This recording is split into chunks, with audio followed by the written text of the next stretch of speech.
Hello, it's me again. Shades of Clarity channel. Welcome back, people.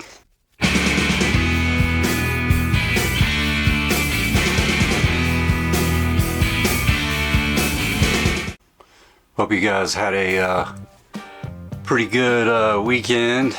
I don't know about all that Super Bowl stuff. I was working. Yeah, I don't really care about it too much anyway.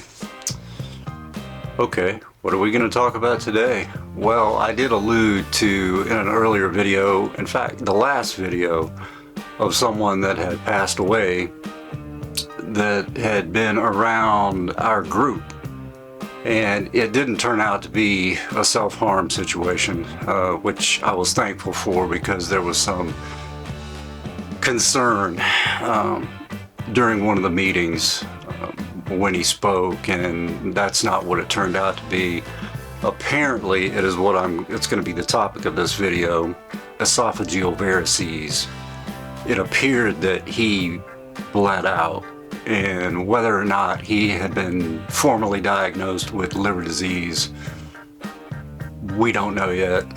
I haven't spoken to anybody at family. I haven't been to the meeting yet. I did speak with somebody on the phone, and he was the one that gave me the information that he apparently had gone to a meeting. Could have been a couple of nights prior to his passing away, that he looked pale and he didn't look quite right, and people were concerned about it.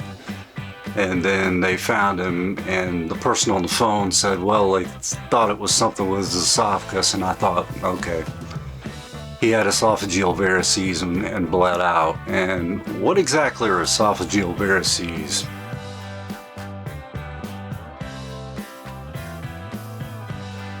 LD may have alluded to this in one of his videos, but what happens is you have portal vein hypertension, which is high blood pressure in your portal vein.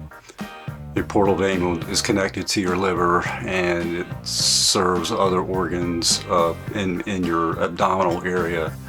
And when you get too much back pressure or hypertension in that vein, it can create, the body has to compensate and send that flow of blood to other thinner walled veins in your body. And you have some in your lower intestine, around your rectal area, also the esophageal veins in your esophagus. Because the lining of these veins are particularly thin, they are susceptible to rupture under high blood pressure. And about 50%, there's a 50% mortality rate when having these esophageal varices. About 30% of the people, I would say, that are diagnosed with cirrhosis, 30% already have esophageal varices, and 90% within 10 years will have them. Might want to check my notes on that one, but I think that's pretty accurate.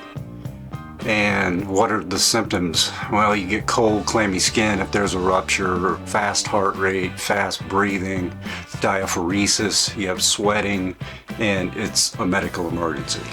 And things leading up to this that you might need to know about: you can have coffee ground type vomitus. You know, you're throwing up what looks like coffee grounds. That's digested blood in your stomach. You can have black tarry stools, which is called melena.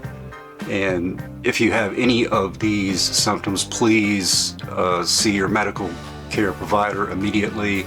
I'm not a licensed medical provider of any kind, you know that. I've said it a bunch of times.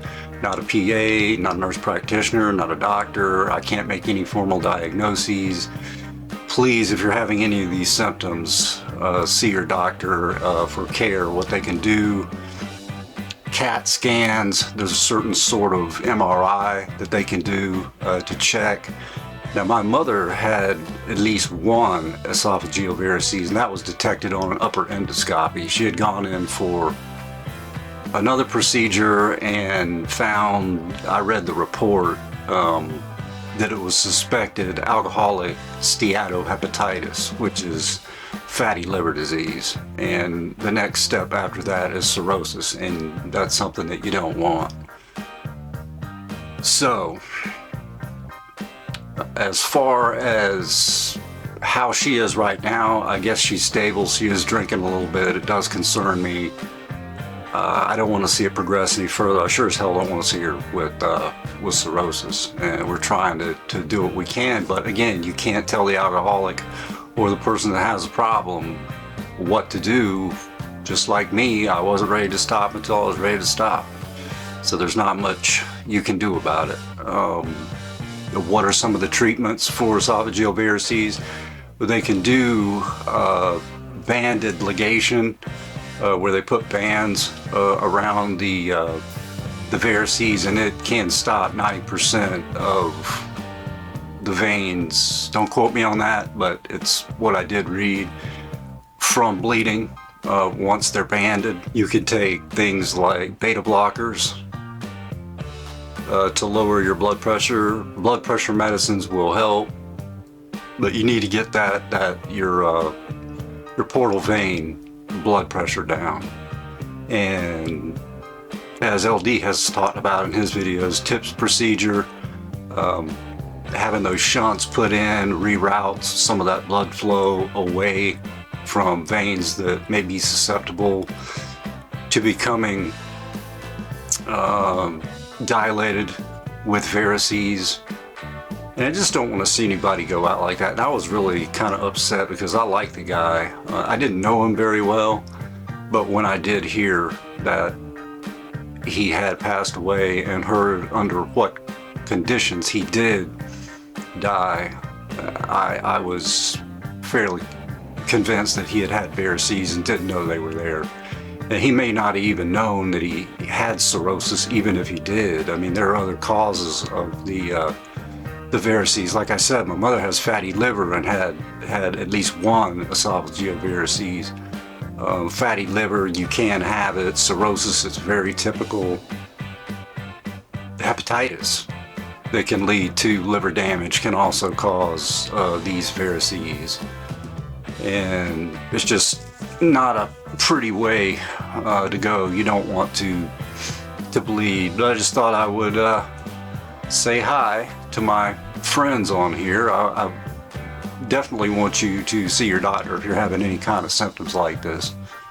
You know, whether you're showing any kinds of bleeding out each end, please see your medical provider. With that, as usual, check out some of my other videos.